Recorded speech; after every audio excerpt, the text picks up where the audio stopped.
اور وہ کون لوگ ہیں جن کو اللہ تعالیٰ عرش کا سایہ نصیب فرمائے گا؟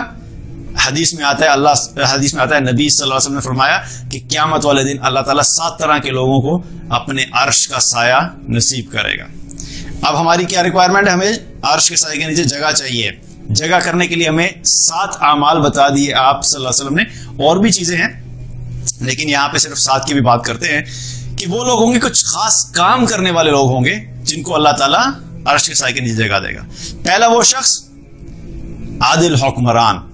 عادل حکمران، اب اس سے مراد یہ نہیں ہے کہ صرف اور صرف جو کسی کنٹری کا جو ہے وہ پریزیڈنٹ ہے یا پرائم منسٹر ہے تو بس وہی حکمران ہے اور باقی اس میں نہیں ہے۔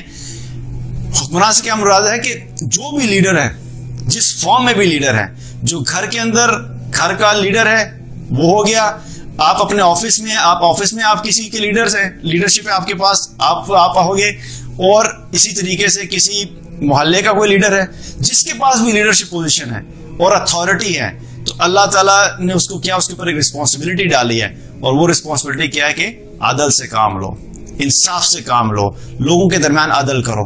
جس پوزیشن میں بھی آپ ہوں، چاہے آپ گھر میں لیڈر ہیں، چاہے آپ آفس میں لیڈر ہیں، چاہے آپ محلے میں لیڈر ہیں، چاہے آپ پولیٹیکل پارٹی کے اندر لیڈر ہیں، آپ کو عدل کرنا ہے، کیونکہ یہ سایہ اس کو ملے گا، ہر لیڈر کو نہیں ملے گا کہ ہر لیڈر آ جائے بھی سایہ کے نیچے، نہیں، وہ جو عدل سے کام لیتا تھا، عادل حکمران، جس نے عدل کیا، جس نے انصاف کیا، جس نے میرٹ پہ ڈیسیژن لیا، جس نے لوگوں کے حقوق کا خیال رکھا، جو شخص جو ڈیزرو کرتا تھا اس کو وہ ملا، تو یہ سب کیا ہے؟ عدل کا معاملہ ہے۔